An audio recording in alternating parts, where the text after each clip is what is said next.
Hello everybody, welcome back to Let's Play Hearts for New Order Germany. So I would like to, before we start off, I'd like to have a shout out to Hitler Ramos. I don't know if I'm saying that correctly, but he's like, hey, if you want to find the global conflicts tab, I thought it was in here. Like, I thought it would show up in this list. It doesn't. It's actually in foreign policy, and then there's an intelligence tab. Thank you. I never would have found that on my own. Okay, I'm budget.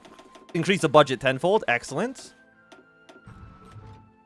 So we have 20% strength, expertise. So now I got this whole shit I gotta look at. So this, I mean, okay, we didn't miss out too much because this only became available, like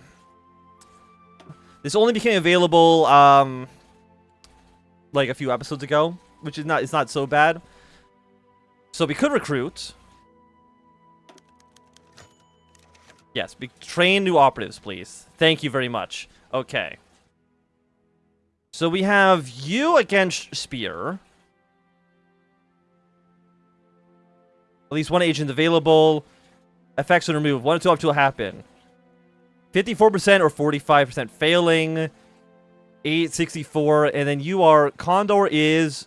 So you're Iberia. You're Burgundy. Wait, no, you're not.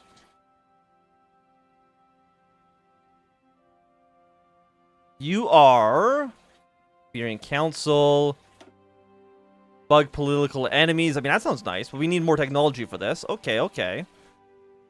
And then we have special missions here. You require us to have Flecker B camouflage. And then presumably this allows... So I guess we infiltrate Russia.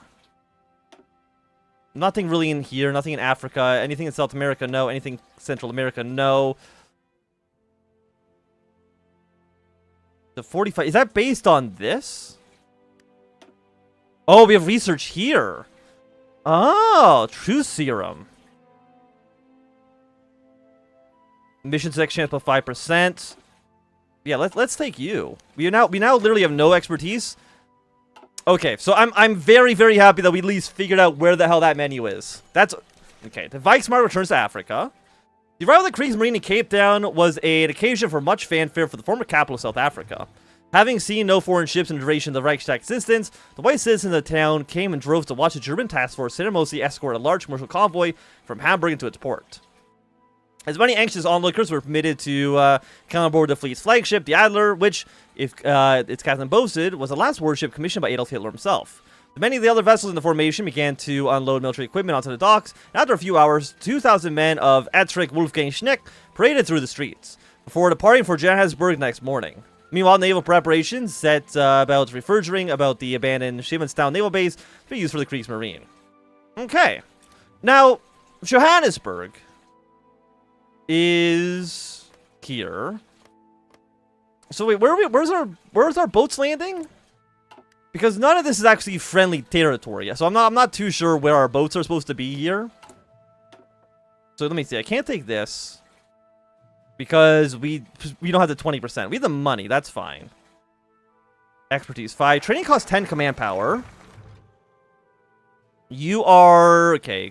That's about the Colombian stuff. Don't care about that too much.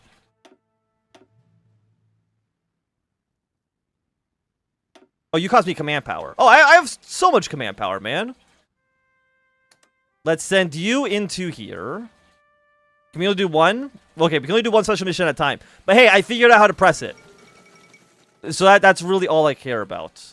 Now, how do I... Didn't this give me like a special mission to do, to go against Burgundy? Or did I fail that? I don't know.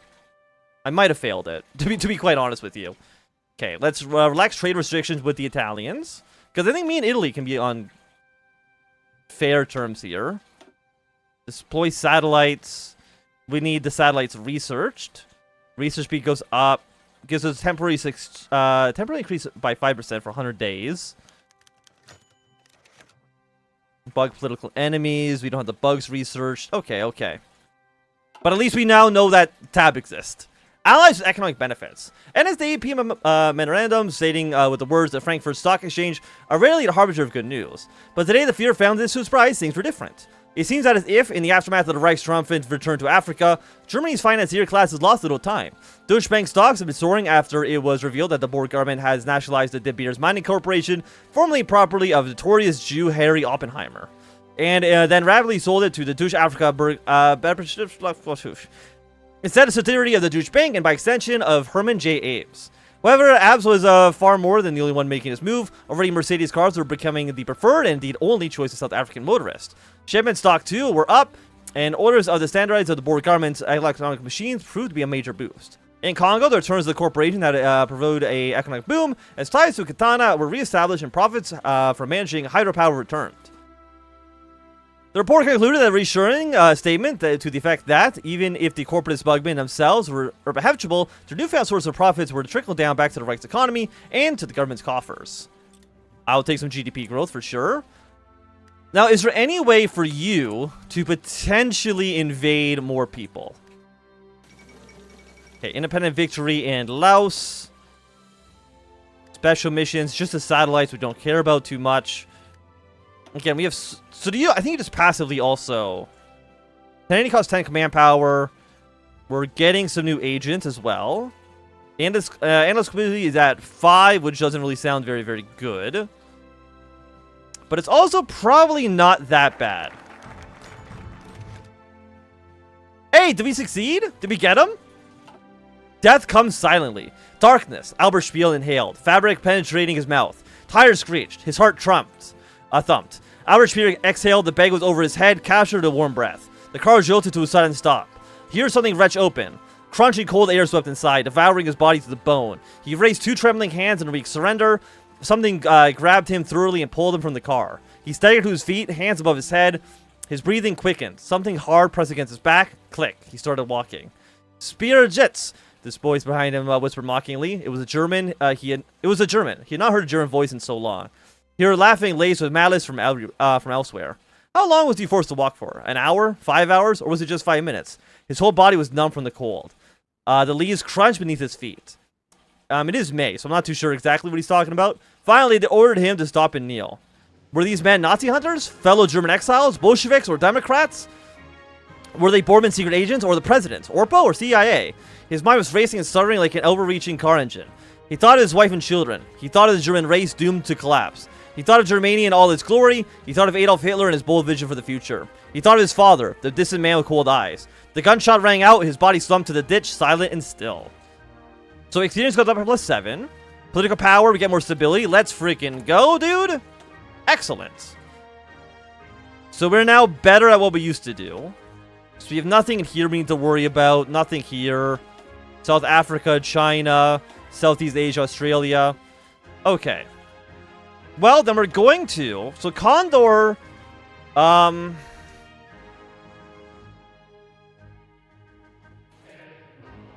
Franco and Salazar earned some of our respect for their strength of will and determination to keep their state alive. It would truly be a shame if Iberia would fall to separatists, especially from those that seem to lean so red in ideology. To prevent the specter of Bolshevism from returning to Europe, we need to send our operatives to sabotage these separatists, so we can sabotage their separatists. And we can help out, make sure they're friendly towards us. Well, it's an interest to protect the Council from the monopoly of Cadilos. Our leadership is concerned about the possibility of liberal... Okay. So we can either... So this is basically the Iberian Council, or... Let's work with Franco and Salazar directly. By the way, how long does this take? I have no idea. Hopefully not too long. Nightmare Speer. Speer Jets! Howard cried mockingly, bursting into laughter. He took another swig of his glass. Quiet down, you oaf. Bormann shook his hand, but kept his gaze down. A visage grin spreading across his face. Have a glass, Heinrich. We're celebrating. No thank you, my Fuhrer, Heinrich Müller replied coldly.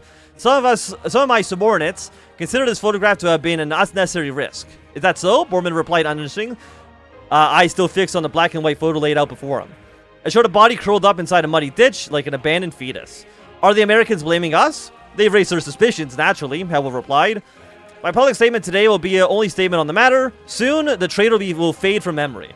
Not German memory, Bormann corrected. Finally looking up. Students throughout the Reich will learn of Albert Speer, the Jewish puppet who betrayed the Aryan race. His lies is a grave of his own making.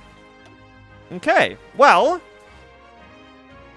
let's us meet with some Italian diplomats next. Albert Speer has vanished. No, it's a mystery. Nobody could possibly know where Speer has gone. By the way, does that count as a victory for me? We're number one! Number one world power, let's go! Murder of you. So what's making us looking so good? Faction, military. So we have like the second best military, second best economy. But overall, I would say things are looking pretty good for Germany. Number one world power, by the way, baby! Which is actually really embarrassing for Japan and the United States, considering they have not gone through a civil war recently. Behind the ornate mahogany desk, Martin Bormann, Fuhrer of the German people, faced a dilemma. In front of him was a blank sheet with a Reichsleiter header marking it as an official missive from the Reichsschnell in the Italian Empire. He tried to convince his secretary to handle the issue as usual, or more precisely, to write all the niceties the haunting bastards like so much. But his aide had been adamant. For such momentous circumstances, a handwritten letter from the Fuhrer was the best choice. For a moment, he was tempted to simply give up, but he would have lost face with his own government, and with the entire world. Nonetheless, making the first step still felt like humiliation for the proud Bormann. While politics and intrigue were his mother tongue, he never been one for international diplomacy. The Reich was destined to rule over the world. Why bother with petty squabbles and traitorous partners? Still, after the Civil War, there was little left for the Reich, which brought him back to his current predicament. Sighing, he steeled his resolve. He had to do this. His mind made, he started reflecting upon what to write. The Italians were adept diplomats. Even he had to admit that keeping together an alliance of nations that were at each other's throat most of the time, or almost for 15 years, was quite a feat. And they clearly held a grudge against Germany, which meant that it was he had to be cautious not to fail even before beginning. As he pondered, the idea struck his mind. When the Axis was still an actual alliance, he had studied a bit of Italian. If only to make good impression on the dignitaries that regulated Germania when it was still called Berlin, perhaps he could use this to endear his potential illnesses to him. Yes, that was a solution. Early start. Better than nothing. He dabbed his pen in the inkwell and began. Okay, so we're going to try to write the letter in Italian. Definitely not going to embarrass Germany to everybody. Okay, England has now invaded the Welsh. The Welsh are, I think, nationalist. But they're despots, but that looks like a pretty nationalist flag. England and Wales are at war. I would expect that England is probably going to win pretty quickly, which is a bit of a shame. I would have liked potentially to have Wales as an ally. How much command power do we get per day, by the way? One? One's usually normal, right? 0.64? That's not it's not horrible. Okay, so we got our new operative training up. So do we only have one operative? Is that our issue? No. We could do more stuff here. And but we need more technology. It would have been nice if we started this, you know, like a year or two ago, but what can you do? A dinner with Rome. Sitting at the head of a long and ornate table. Martin Bormann allowed himself a moment of grand self-gratification. Everything was going according to plan. The Italian delegation, led by the new ambassador, Gaston Guetti, has been immediately passed down through Brando's border post, and the Führer had personally welcomed the minister in front of the Reichskanzlei, showing only a tinge of envy for the beautiful Lassie Flaminia. Of course, the Italian diplomat had been impeccable, bringing gifts worthy of the leader of his stature, a golden Reichsleiter-shaped centerpiece for Bormann's office from the Duce, and an ancient miniature copy of some book from Emperor Umberto II.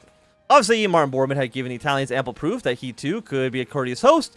The marble courtier of the Reichsschnell had been turned into an impressive banquet hall, where the two delegations were now feasting at the finest food from all the pact. The drinks were courteous of Umberto's own wine cellar, and mingling with each other. The guest of honor at the Führer's right was the Italian ambassador, while his own foreign Reichsminister was sitting on his left. Drinking from a glass of fine Lambrusco, Bormann decided it was time to know his opponent better. How do you find the roast, Ambassador? He asked what he hoped was good, if a bit brutal Italian. Wonderful as expected, Führer. Just as your master of our tongue. Just as your mastery of our tongue. His guest replied in perfect, unaccented German, bowing his head slightly in gratitude. However, if you please me immensely if we continue our conversation in German. It had been so long since I last had time to practice it. Bormann mentally rolled his eyes, as he expected from those damn diplomats, complimenting him, saving him from embarrassment, and subtly accusing him of having refused an ambassador until now, all in the same period. For some reason, this brief exchange felt to him like some sort of salute before a duel, where your opponent gives you a moment of respite before they go all in. And a lavish gathering. Fuhrer Bormann, Ambassador Guti said, his tone unchanged from the light conversation they were having before. Our countries have a long history of friendship and brotherhood, but they have been separated, as if by a country, Switzerland. Martin Bormann physically tense, surprised at the sudden shift in conversation. Like our Hellevic friends, so was our relationship threatened, encircled, and humiliated, until it became a hostile land. His tone, despite his smile, was serious now. Do tell me, Fuhrer, who do you consider responsible for the heinous violation of trust between friends and allies? The time for niceties was over. Now the duel had begun in earnest. Out of the corner of his eye, Bormann could see his foreign minister begging him with his eyes to make the right choice, and the silence that had fallen into the room told him that everyone had heard the question. Dozens of eyes were upon him, and he knew that the answer would either save the conference or sentence it to quick and painful death. Of course, the Fuhrer had his own idea, that Switzerland was an abomination that should not ever exist. But he would never say it. The ambassador wanted him to admit that the Reich had wronged Italy. The easy way out was to lay blame on the former rival, Hermann Göring. He had been one to begin a hostile rhetoric. Any ambassador would surely accept such an answer, but still equal to say that Germans had been responsible. But thought about the potential alternatives. The relation between Italy and the United States were always a sore point. Perhaps they were always happy hearing him insult an enemy. Also, there was also the eternal trump card. Since fascism and nationalism share many common threads, perhaps they could accuse the Jews. The Swiss especially have tampered with the German economy. After a few seconds of reflection, Bormann answered the ambassador's question. Political power plus 50. Political power minus 100. Or that wouldn't have happened if the Americans hadn't done blah, blah, blah, blah, blah. You know what? I have 537 political power. I'm willing to throw Bormann under the bus. It was that Hermann Göring that was the main responsibility for the tension with Switzerland. With him gone, however, we can once more bring our great nation together for the betterment of all. Martin Bormann ended his speech and looked expectantly at his guest. Internally, he was fuming. He had humiliated himself in the Reich in front of everybody. The murders on his part had delegations were proof enough, and Gatti be damned if he hadn't appreciated his show of diplomacy. Indeed, for Bormann, it is as you say. He agreed with a slight nod, rewarding his host. It is sad how all destruction and suffering was the work of a single man. Still, now that he is no longer harm anybody, and our two countries can finally start to let go of the past and forge a new future together. Yes, that's it. The Fuhrer smiled both inwardly and outwardly, knowing he had succeeded in his endeavor. This would surely improve Germany's standing with the concessions of the consensus of nations, and he would be able to use his success to reassure his people of his competence and dedication to peace and progress. The banquet has been quite exquisite, Gotti added, interrupting his train of thoughts. Such a wonderful welcome. Still, I believe that the time for carousing is over. Let us discuss the details of preliminary action. Then we shall feast again on our heart's content. Of course, Ambassador. The foreign minister was quick to interject, ushering them to the Fuhrer's office. Bormann was able to remind him that it was his office, but allowed the man his moment of triumph. By his side, the Italian diplomat was checking a thick envelope of papers brought with him by a young aide. His expression had changed. He is now looking like a hunter before beginning a safari. Despite all of his previous optimism, he suddenly felt a bit unsure. For some reason, Fuhrer suspected that this may be the end of the day, and the ambassador had been found at least 10 ways to convince him to declare war against the Italian Empire. Okay. Well, we've thawed tension with Italy a little bit. I would say that is a success. By the way, are you also... Okay, you're also the PNF. That's fine. But I would say that at least for right now, this is going to be a good time for us to end this episode. So if you've enjoyed, remember thumbs up. If you're not enjoying, click thumbs down. If you want to see more, subscribe, and goodbye.